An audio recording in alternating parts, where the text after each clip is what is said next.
अंदर की मजबूती ही असली मजबूती होती है, जैसे सलूजा गोल्ड TMT सरिया, क्योंकि सिर्फ यही है 24 कैरेट गोल्ड की तरह असली स्टील से बना, जो दे आपके निर्माण को बेमिसाल मजबूती अंदर से। सलूजा गोल्ड TMT सरिया, गारंटी असली स्टील की, गारंटी मजबूती की।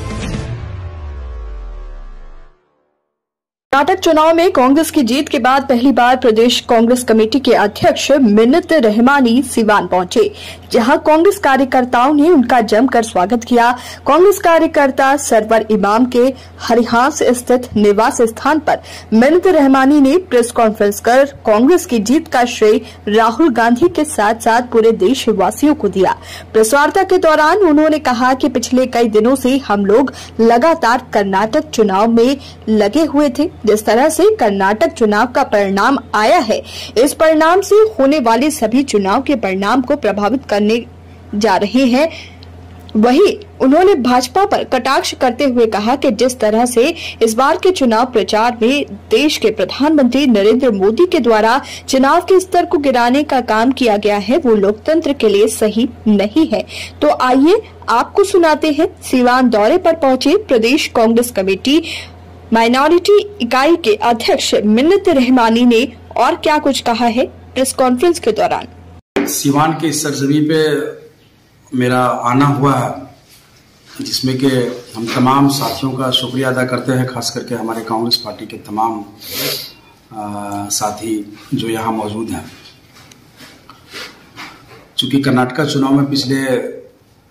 कई दिनों से हम लोग लगातार लगे हुए थे,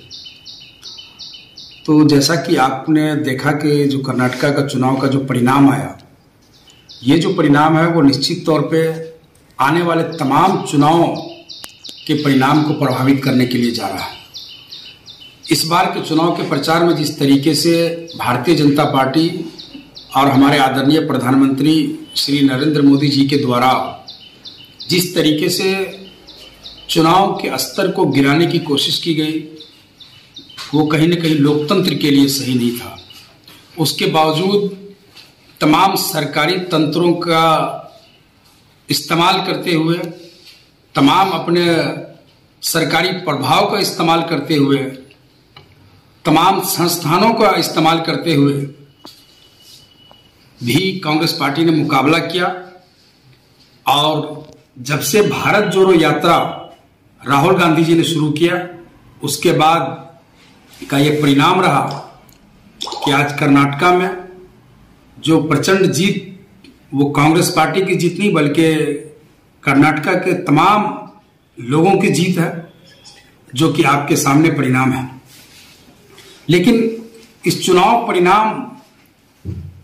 से ज्यादा सोचने और समझने की ये बात है कि जिस तरीके से चुनाव के दौरान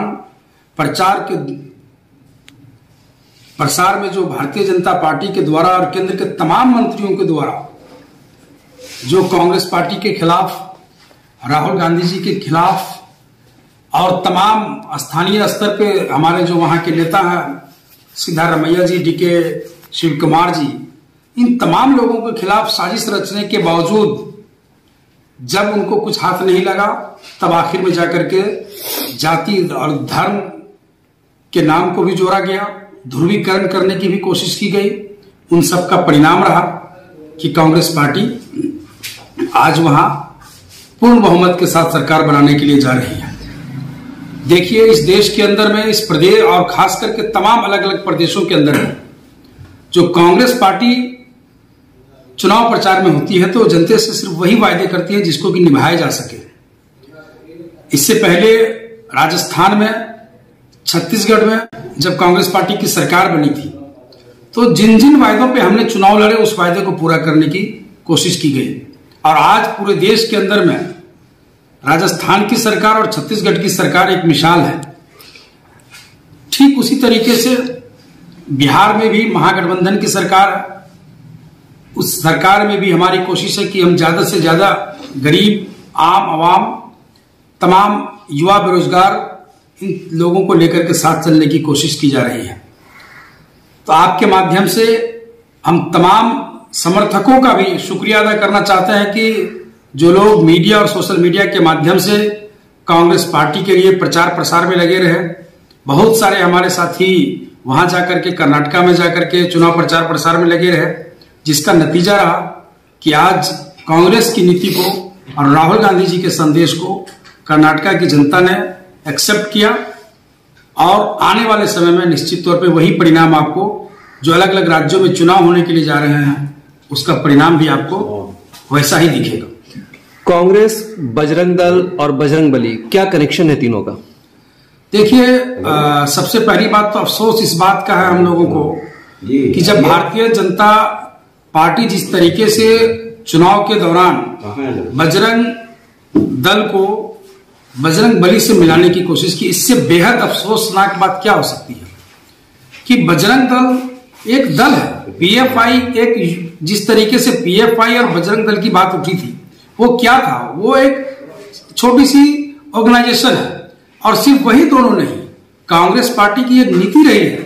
कि वैसी कोई भी संस्था या वैसी कोई भी जो ऑर्गेनाइजेशन जो देश हित में काम नहीं कर रही हो,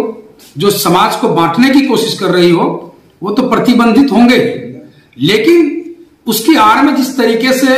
भगवान के नाम को इस्तेमाल किया गया, तो ये तो बेहद अफसोसनाक की बात है कि आप एक छोटे से दल को या एक छोटे से संगठन को, जो संगठन के ऊपर कांग्रेस पार्टी ने यह कहा कि हम आने वाले समय में उसकी रूपरेखा तय करेगी कि उसके ऊपर किस तरीके के प्रतिबंध लगेंगे, उसके और उसको एक भगवान से जोड़ना, ये तो बेहद अफसोस की बात है। क्या लगता है आपको कि ये जो हार हुई है कर्नाटक में बीजेपी की, इसको आप किससे जोड़ करके देखते हैं? क्या ये वहां स्थानीय नेताओं की हार है या फिर सीधे सीधे कहें तो प्रधानमंत्री नरेंद्र मोदी की हार है? नहीं, देखिए, निश्चित तौर पे ये जो चुनाव के दौरान आप लोग देख रहे होंगे कि ऐसा लग रहा था कि जो वहां के मौजूदा मुख्यमंत्री हों, आज आप किसी से पूछ लीजिए कि कर्नाटक के मौजूदा मुख्यमंत्री का कितना कार्यक्रम हुआ होगा,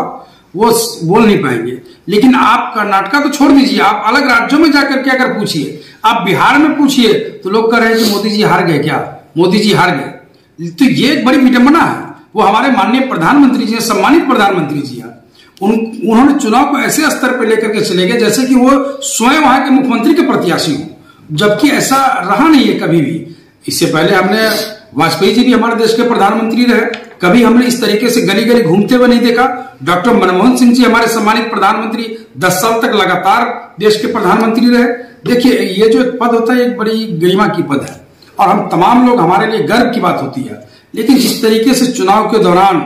शब्दों का चयन किया गया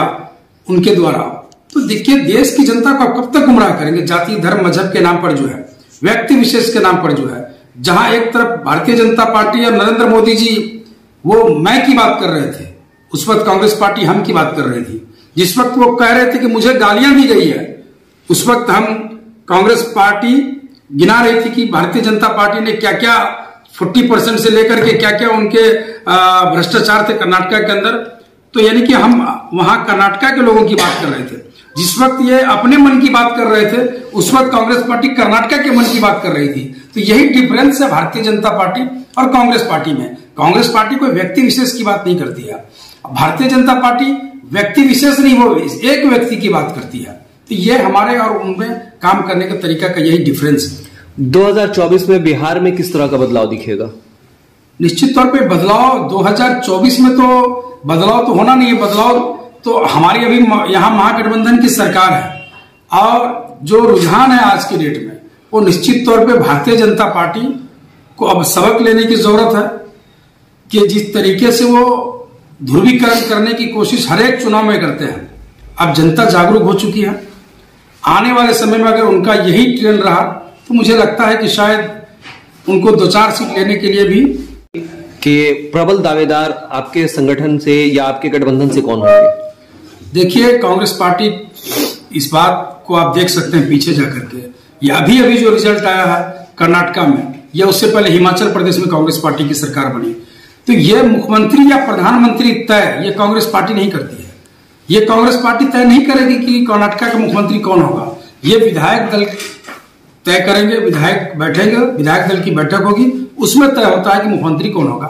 प्रधानमंत्री कौन होगा वो संसद जो चुन करके सदन में जाएंगे वो संसदीय दल की बैठक होगी, उसमें चुन करके फैसला किया जाएगा कि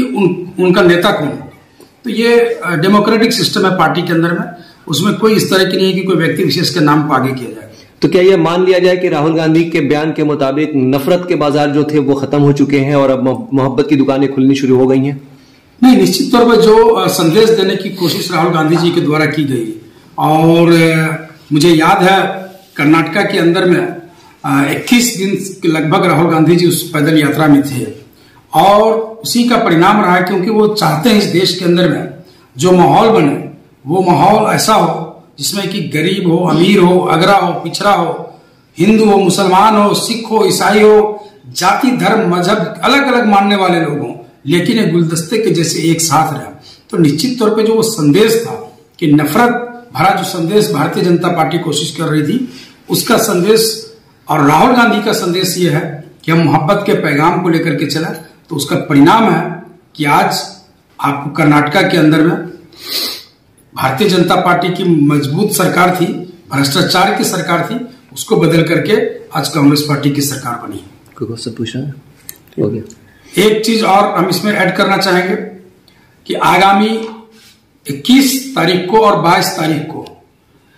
चूंकि अभी का जो परिणाम आया है कर्नाटका चुनाव, और जब राहुल गांधी जी पदयात्रा कर रहे थे, उस पदयात्रा के साथ साथ हमारे कांग्रेस पार्टी के जो माइनॉरिटी डिपार्टमेंट के जो राष्ट्रीय हमारे अध्यक्ष हैं इमरान प्रताप गढ़ी साहब, वो लगातार उस पदयात्रा में राहुल गांधी जी के साथ कदम से कदम मिला करके चल रहे थे। और अब इस परिणाम आने के बाद, कर्नाटका चुनाव के बाद, वो लगातार देश के अलग अलग राज्यों में कोशिश कर रहे हैं जाने के लिए चुनाव प्रचार। चूंकि अब आने वाले समय में हमें 2024 की तैयारी करनी है, तो बिहार में आगामी 21 और 22 तारीख को उनका कार्यक्रम सीमांचल में होने के लिए जा रहा है। हम सीवान की आवाम को